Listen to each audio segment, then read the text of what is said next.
Hello, welcome. You are on the Heart of Success show, and I'm your host, Larissa Vakulina. I go live every Wednesday at 2 p.m. South Australian time zone. And here on this show, I talk and discuss and share everything about success.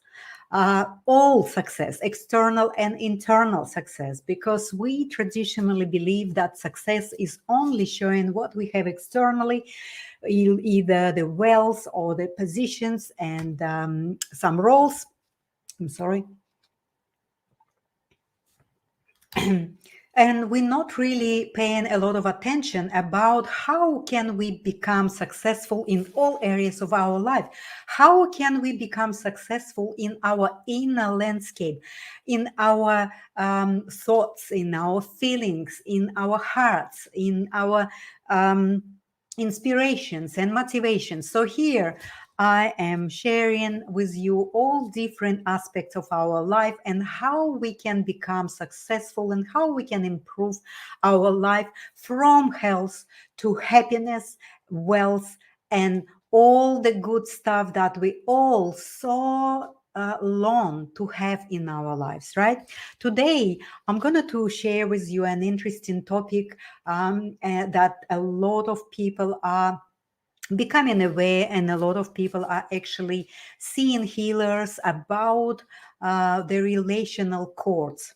There's a lot of misunderstanding and really confusion about this topic, about this area of our relational, energetically relational reality. And today I would like to explain a little bit more about this phenomena. So we know how we create the heartstrings, we call it, right? Or we create the cords that bind us together. So what are those things? And of course, because of the lack of scientific provement and all of this,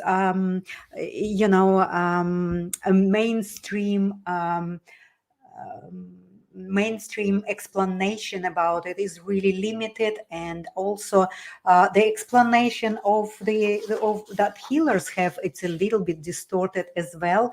So as you know, we are energetic beings. We have this energy consciousness system. We have human energy field that we actually sit on, and it penetrates our body, and it actually exudes from us on a different distance, right? We all have a different representation of our energy consciousness system, right?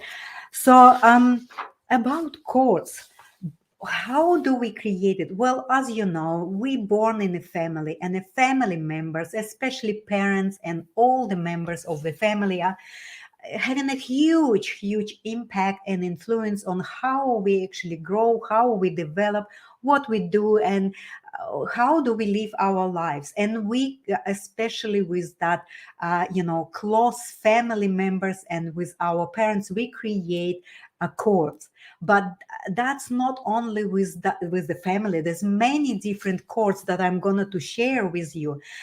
But the basis is that there's a three types that we actually communicate in with each other through our human energy field.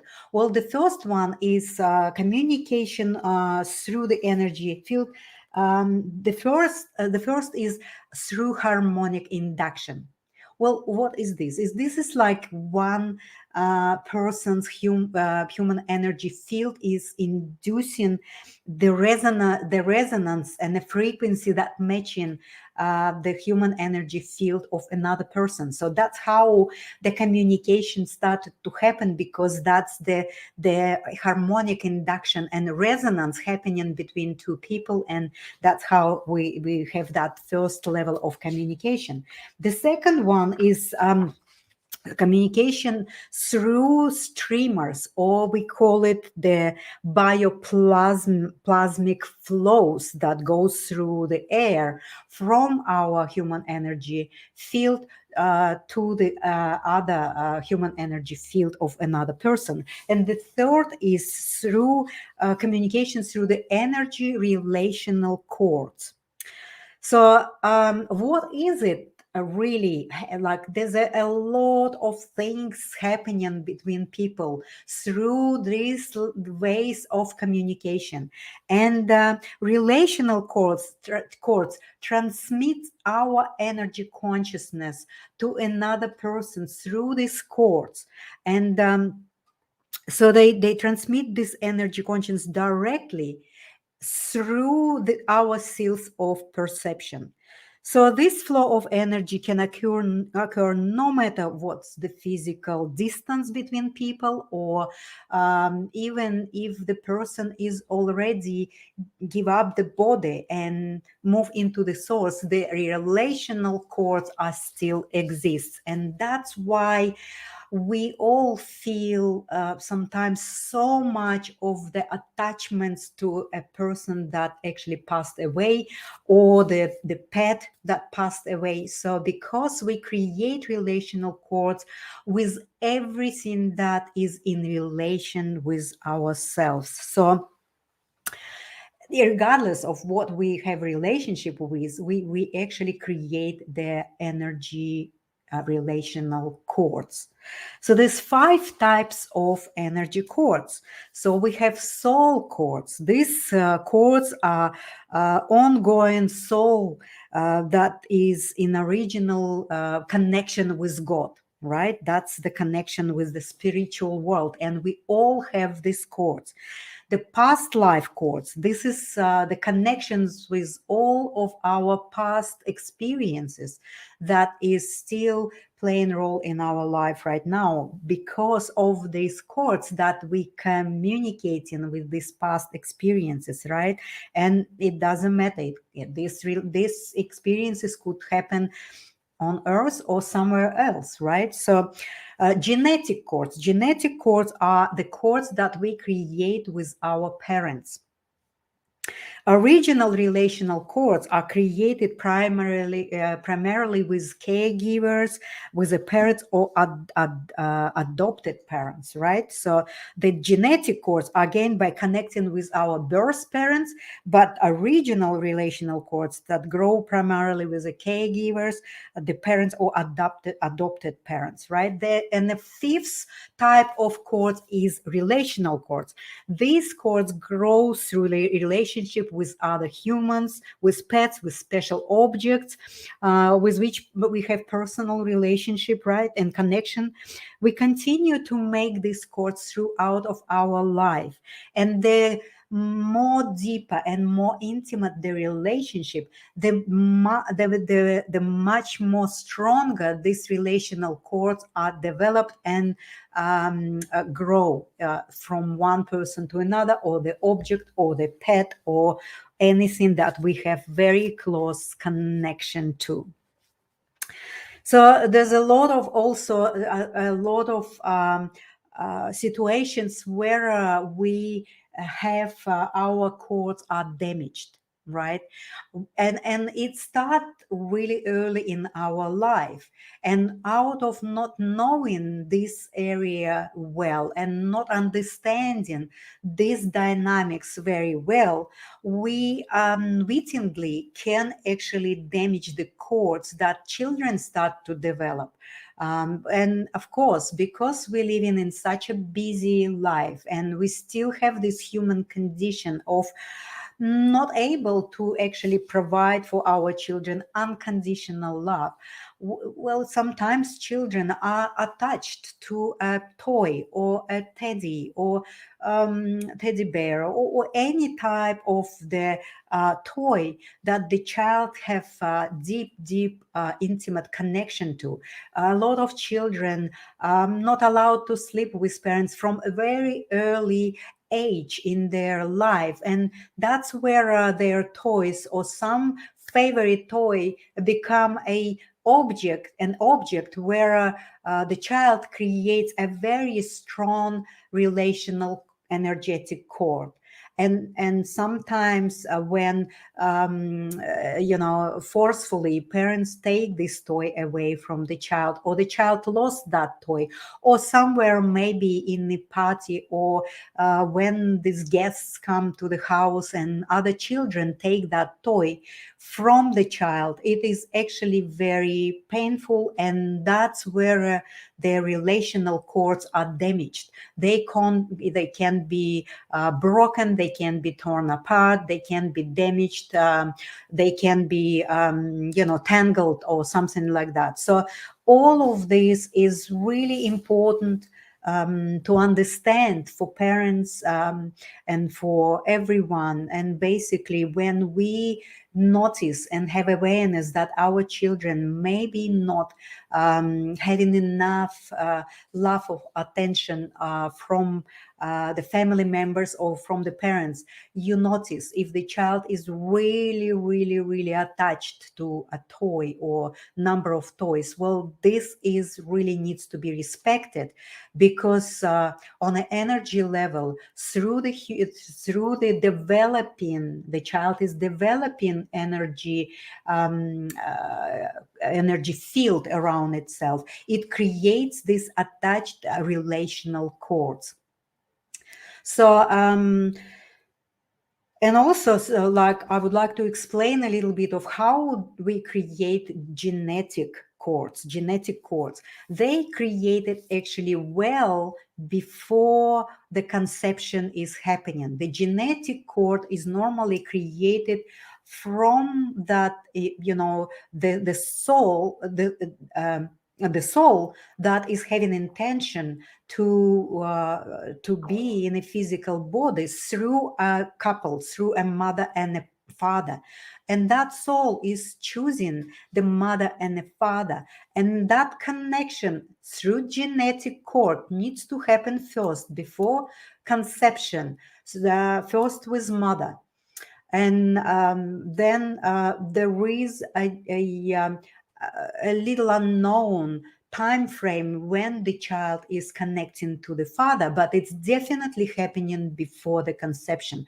And the modern society's problem about conceiving is actually also sits in this area of not knowing what's happening on the energy level, what's happening in our energy consciousness system before we actually conceiving in biologically the child. So the genetical code is happening before that, and there's a lot of through my own personal healing experience with my clients, I had a few numbers of women that were not able to conceive and started to have the checkups through the medical system. But what I noticed in number of cases,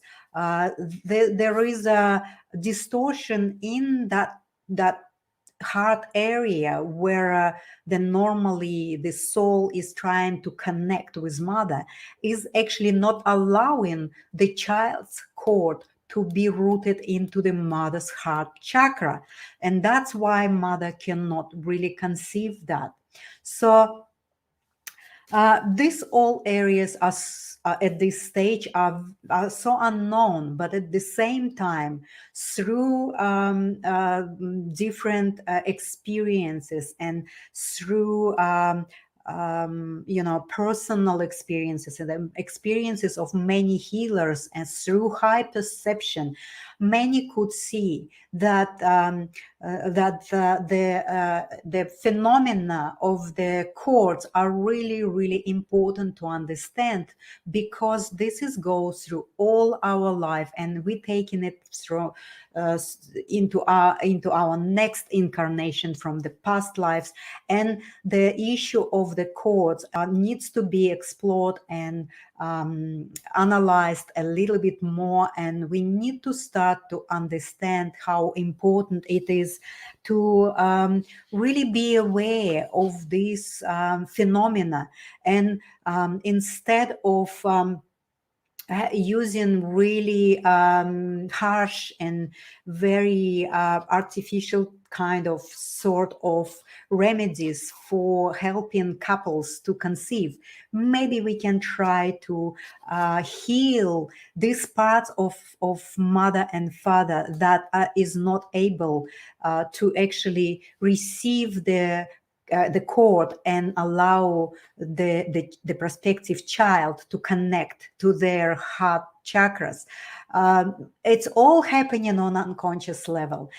Just I'm not telling that people are doing it because they just don't want it or something. A lot of couples try to conceive, but they cannot. And of course, this is the first area that we need to look at, how we can actually prepare the energy consciousness system, the energy field of the mother and father to be open, and to be willing to receive the connections through the genetic cord with a prospective child, right? So this is really, really important.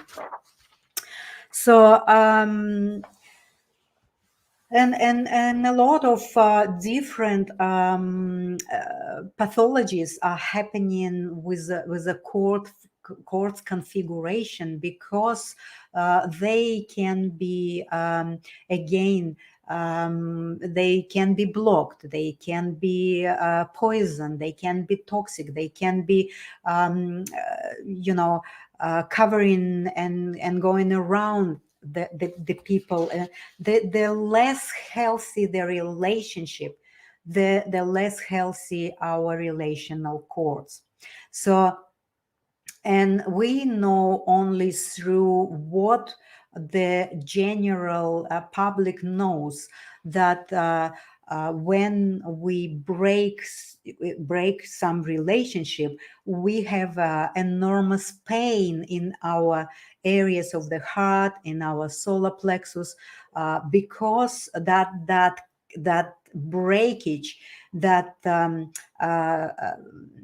expanding of the energy that was already in resonance for some time through the harmonic induction, if that breakage happened, so our relational cords and all the genetic cords or the soul cords or the past life cords, if we really breaking these relationships, like if we break the relationship with our soul cords, like we go away from God, we don't really pay attention to this connection in our lives, well then of course these cords are really distorted. And through my personal healing practice, I was observing many times how the distorted and very damaged cords been hanging around. They basically been bleeding energy out, because what's happened is that a lot of people, after that breakage in a relationship, they go to the healer, and the healer is cutting the cord. But this really is not a healing. So this technique is really not helping a lot, because cutting the cord is not really eliminating the problem, because the cords are forever. Once in a relationship, you in a relationship forever. And once cords being created, they are forever. The only one way we can actually help to lessen the pain of breaking relationship, we need to heal our relational cords, and also we need to heal this relationship with that person regardless of how painful it was. So this is really important to understand, because uh, and relational cords are not only coming through the solar plexus, through the third chakra. Relational cords are all from the second to the sixth, because we communicate our energy, and we communicate um, uh, our energy consciousness system, and sharing it with another person or the pet or the object or anything through all of these channels of communication. And imagine when we actually break the relationship, how painful it is to actually uh, uh, keep keep that breakage unhealed. And when we cut the relational cords, they still grow, they don't go anywhere, they still exist, and they still not healed. So I invite you to rethink and reevaluate your healing. If you've done some healings with cutting your cords, I'm guilty of that too. When I didn't know, when I was some years, many years ago, when I have the pain of breaking relationship, I would go to someone who would suggest that it would be helping if we cut the relational cords. Well, from my own personal experience, I allowed that to be happen, but I didn't feel any relief or any healing after that. So in Brennan Healing Science, that I am graduated from the Brennan Healing Science, in Healing Science, and from Barbara Brennan School of Healing 6 years ago, we are taught never ever cut the cords. We taught to heal them, right? So I would like to finish on this today, and would like to really reconsider and consider the possibility that when you are breaking your relationship, your cords are always going to be with you, even if the person already may be crossed over. You still gonna to have this relational cords. And if the cords are cut or somehow broken, like the genetical cords, that's with our parents, it's really, really painful. Or the original relational cords with our adopted parents, with care givers. So this is a area where we keeping constantly and holding it within ourselves forever. And that area is such a rich and and misunderstood and confused area within the healing industry, and it needs to be learned more about it. It needs to be explored and needs to be examined through our more developing intuitive high sense perception. And the more we are developing in that area, the more we can validate and prove that our energy communication is constantly going between us, regardless of where we are in physical location, or even if we are crossed over behind the veil. So please consider the possibility that there is a healing can take place, and that can actually connect you better with yourself, with your loved ones, with the past relationships that you still cannot forgive, and it creates pain in your heart. So I invite you to look at my website here, and you just can find me through there. There's offers for healing sessions and healing packages that deal with all of this area of our life, where we can slowly start to explore our energy consciousness system that is having so much of the information, and so much of work needs to be done at this time of our human evolution. Thank you so much, and I'll come back next Wednesday with a new topic that can give you a little bit more understanding of how multidimensional and how integrated we are with all the dimensions of who we are and all the wholeness. And we need to stop separating and walling off ourselves from the reality of who we really are, and really look at ourselves as that amazing, divine, multidimensional creators and co-creators with God of our life and our world. Thank you so much, and I'll see you next week.